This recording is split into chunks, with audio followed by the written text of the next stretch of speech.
Hello guys, welcome to our channel. இன்னைக்கு வீடியோல நம்ம வவுச்சர் போட்டுருப்போம் இல்லைங்களா, அந்த வவுச்சர் என்ட்ரியை எப்படி எக்ஸலுக்கு நம்ம இம்போர்ட் பண்றது, எப்படி எக்ஸலுக்கு கொண்டு போறது அப்படிங்கறத பார்க்க போறோம். ப்ரீவியஸ் வீடியோல நம்ம எக்ஸ்போர்ட் இம்போர்ட் பத்தி பார்த்திருந்தோம். எப்படி லெட்ஜர், அதுக்கப்புறம் காஸ்ட் ஐட்டம், அதெல்லாம் காஸ்ட் சென்டர், ஸ்டாக் ஐட்டம்னா ஒரு வவுச்சர் ஒரு கம்பெனில இருந்து இன்னொரு கம்பெனிக்கு எப்படி எக்ஸ்போர்ட் பண்ணி இம்போர்ட் பண்றதுன்னு பார்த்திருந்தோம். இன்னைக்கு வீடியோல வவுச்சர் எப்படி நம்ம எக்ஸலுக்கு இம்போர்ட் பண்றது அப்படிங்கறத பார்க்க போறோம். ஓகேங்களா, இப்போ நான் ஸ்டாக் ஐட்டம்ங்கிற ஒரு கம்பெனி ஓபன் பண்ணிருக்கேன். இதுல வவுச்சர் கிளிக் பண்ணிக்கிறேன். பேஜ் அப் பேஜ் டவுன் நம்ம கொடுக்கும்போது நமக்கு எந்தெந்த டேட்ல போட்டிருந்தோமோ அந்த டேட்ஸ் ஓபன் ஆகும். அதுக்கு ஃபர்ஸ்ட் நான் டே புக்ல ஷோ பண்றேன். பாருங்க, டே புக்ல எனக்கு எல்லாமே எதுவுமே காமிக்கவே இல்லை. அப்ப நம்ம என்ன பண்ணணும்னு கேட்டீங்கன்னா, டேட்டை சேஞ்ச் பண்ணி பார்க்கணும். ஓகேங்களா, அதுக்கான ஷார்ட்கி பாருங்க இங்கேயே நமக்கு இருக்கும். டேட்டுக்கு பக்கத்துல போனீங்கன்னா பீரியட் Alt plus F2 அதை கிளிக் பண்ணுங்க. இப்ப எனக்கு பாருங்க 23ல இருக்கு, ஆனா நான் போட்டிருந்தது 22 to 23 தான் நான் போட்டிருக்கேன். அப்ப அந்த டேட்டை நான் இங்க கொடுத்துக்கணும். 1/4/2022 to 31/3/2023.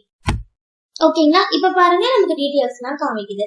இந்த மாதிரி டே புக்ல போய் நீங்க பார்க்கும்போது டீடைல் காமிக்கல அப்படின்னா நீங்க இந்த மாதிரி வவுச்சர் டேட் மாத்தி பார்த்துக்கலாம். ஓகேங்களா, இப்ப நான் கஸ்டமருக்கு ஒரு டேட்டா என்ட்ரி போட்டிருக்கேன். இது அப்படியே எப்படி நம்ம எக்ஸலுக்கு கொண்டு போறது அப்படிங்கறத பார்க்கலாம். சரிங்களா, ஃபர்ஸ்ட் அந்த வவுச்சர் ஓபன் பண்ணிக்கோங்க. எக்ஸ்போர்ட் கிளிக் பண்ணுங்க. இதுல நீங்க மாஸ்டர் போயிடக்கூடாது. மாஸ்டர் போனீங்கன்னா நமக்கு மாஸ்டர்ஸ் தான் எக்ஸ்போர்ட் ஆகும். ஆனா இப்ப நான் எனக்கு எது ஆகணும்னா, இப்ப நான் ஓபன் பண்ணி வச்சிருக்கிற வவுச்சர் தான் நமக்கு எக்ஸ்போர்ட் ஆகும். அப்ப எங்க வந்துருங்கன்னா கரண்ட் வந்துருங்க. அதோட ஷார்ட்கி பாருங்க Ctrl+E. ஓகேங்களா, இதுல இன்க்ளூட் டிபெண்ட் மாஸ்டர் இதெல்லாம் நீங்க ஏதாச்சும் மாத்தணும் அப்படின்னா Ctrl+C வந்துடணும். இதுலலாம் எந்த சேஞ்சுமே நீங்க பண்ண வேண்டாம். டைரக்டா லாஸ்ட்ல இருக்கிற எக்ஸ்போர்ட் செட்டிங்க்கு வந்துருங்க. ஓகேங்களா, இதுல மேல இருக்கு பாத்தீங்களா ஃபைல் ஃபார்மேட், இந்த ஆப்ஷன்ல XML நமக்கு இங்க காமிக்குது. XMLனா என்ன, இந்த கம்பெனில இருக்கிறது இன்னொரு கம்பெனிக்கு நம்ம கொண்டு வர்றதா XML. ஆனா இப்ப நம்ம அது பார்க்க போறது கிடையாது, எக்ஸலுக்கு தான் இம்போர்ட் பண்ண போறோம். அப்ப அதுல கர்சர் வச்சுட்டு என்டர் பிரஸ் பண்ணுங்க. இதுலயே பாருங்க நீங்க எந்த ஃபார்மேட்ல எல்லாம் எக்ஸ்போர்ட் பண்றீங்க அப்படின்னு இருக்கும். HTML இல்ல இமேஜா வேணுமா, PDF வேணுமா. ஆனா PDFல ரீட் மட்டும் தான் பண்ண முடியும். ஓகேங்களா, இப்ப நம்ம எங்க எக்ஸ்போர்ட் பண்ண போறோம்னா எக்ஸலுக்கு தான் பண்ண போறோம். சோ இங்க எக்ஸல் கிளிக் பண்ணிக்கோங்க. அடுத்து நெக்ஸ்ட் ஆப்ஷன் கீழே வந்தீங்கன்னா அப்டேட்டிங் எக்ஸிட்டிங் ஃபைல்ல எக்ஸ் இருக்கட்டும். எக்ஸ்போர்ட் டு ஃபைல், எந்த இடத்துல எக்ஸ்போர்ட் பண்றீங்கிற லொகேஷனை நம்ம செலக்ட் பண்ணணும். சோ அதை கிளிக் பண்ணி லோக்கல் டிரைவ்ல தான் நான் பண்ண போறேன். இதுல செலக்ட் ஃப்ரம் டிரைவ் கிளிக் பண்ணிட்டு டெஸ்க்டாப் ஃபர்ஸ்ட் பேஜ்ல நான் பண்றேன், பேக்கப் ஃபைல்லயே பண்றேன். ஓகேங்களா, அதோட நேம நான் என்ன கொடுக்க போறேன்னா அப்படின்னு கொடுத்து நான் சேவ் பண்ணிக்கிறேன். ஓகேங்களா, பாருங்க அவ்வளவுதான். நம்ம போட்ட ஃபைல் நேம், பாத் எல்லாமே இங்க நமக்கு செட் ஆயிருக்கு. இப்ப இது அப்படியே நம்ம Ctrl+A கொடுத்து சேவ் பண்ணிக்கலாம். ஓகேங்களா, சரி சேவும் பண்ணியாச்சு. இப்ப நம்ம சென்ட் கொடுத்துடலாங்களா. சென்ட் கொடுத்தோடனே பாருங்க நமக்கு ஃபுல்லா அது எக்ஸ்போர்ட் ஆகும்.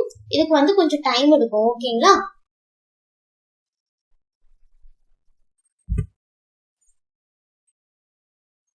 இந்த இடத்துல எஸ் கொடுத்துக்கோங்க. அவ்வளவுதான். இப்ப பாருங்க நமக்கு இன்வாய்ஸ் அப்படின்னு சொல்லி இது ஓபன் ஆயிருக்கு. எக்ஸலோட நேம் பாருங்க நமக்கு ஓபன் ஆயிருக்கு. அதுல நாம என்னென்ன டீடைல் போட்டிருந்தோமோ அந்த டீடைல் ஃபுல்லா நமக்கு அப்படியே வந்துடும். பாருங்க, கஸ்டமருக்கு தான் நம்ம சேல் பண்ணிருக்கோம். என்னென்ன சேல் பண்ணிருக்கோம், ரைஸ் மட்டும் தான் சேல் பண்ணிருக்கோம் 4 kg, அதோட அமௌண்ட் எவ்வளோ, இந்த மாதிரி எல்லா டீடைலும் நமக்கு பில் வந்த மாதிரி அப்படியே இன்வாய்ஸா போட்டு கொடுக்கும். ஓகேங்களா, இதுக்கு நம்ம யூஸ் பண்ற ஆப்ஷன் தான் என்னதுன்னா எக்ஸல்ல நம்ம போட்ட வவுச்சரை டைரக்டா எக்ஸல்ல நம்ம எப்படி இம்போர்ட் பண்றது அப்படிங்கறத பத்தி தெரிஞ்சுக்கலாம். இப்போ நான் அதை க்ளோஸ் பண்ணிக்கிறேன். எக்ஸல்ல நான் க்ளோஸ் பண்ணிட்டேன். ஓகேங்களா, இப்போ நம்ம டேலியில தான் இருக்கோம். இப்போ நான் இதை மினிமைஸும் பண்ணிட்டு நான் டெஸ்க்டாப்ல தான் எதுக்குள்ள பண்ணேன்னு கேட்டீங்கன்னா பேக்கப் அப்படிங்கிற ஃபைலுக்குள்ள நான் பண்ணியிருந்தேன். ஓகேங்களா, பாருங்க இந்த பேக்கப் ஃபைல் நமக்கு இந்த இடத்துல இருக்கு டெஸ்க்டாப்ல. இதை நான் டபுள் கிளிக் பண்ணேன் அப்படின்னா அந்த ஃபைல் நமக்கு ஓபன் ஆகும். அதுல பாத்தீங்களா இருக்குங்களா எக்ஸல். இப்ப நான் இதை கிளிக் பண்ணாலும் எனக்கு சேம் அதே இன்வாய்ஸ் தான் நமக்கு ஓபன் ஆகும். ஓகேங்களா, இந்த மாதிரி நம்ம எந்த வவுச்சர் என்ட்ரியை வேணாலும் டைரக்டா எக்ஸலுக்கு நம்மளால இம்போர்ட் பண்ணிக்க முடியும். ஓகேங்களா? சரி, இன்னைக்கு வீடியோல எப்படி எக்ஸல்ல இம்போர்ட் பண்றதுன்னு பார்த்தோம். நெக்ஸ்ட் வீடியோல இன்னும் இன்ட்ரெஸ்டிங்கான விஷயங்கள் நிறைய நம்ம தெரிஞ்சுக்கலாம். அதுக்கு நம்ம சேனலை நீங்க சப்ஸ்கிரைப் பண்ணிக்கோங்க. மறக்காம ஃப்ரெண்ட்ஸ்க்குலாம் ஷேர் பண்ணுங்க. ஓகேங்களா? தேங்க்யூ ஃபார் வாட்சிங்.